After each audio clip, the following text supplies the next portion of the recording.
భద్రాచలము పుణ్యక్షేత్రము అంతా రామమయం. భక్తుడు భక్తుని కొండగా మార్చి కొలువై ఉన్న స్థలం.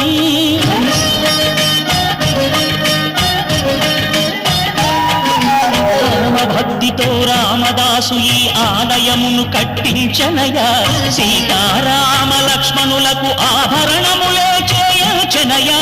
పంచవటిని ఆ జానకి రాముల పర్ణశాల అదిగో.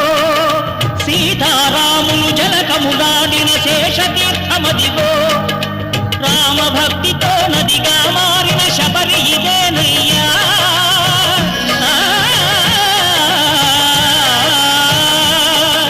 రామ భక్తితో నదిగా మారిన శబరి ఇదేనయ్యా. శ్రీరామ పాదములు నిత్యం కడిగే గోదావరి అయ్యా. ఈ క్షేత్రం తీర్థం దర్శించిన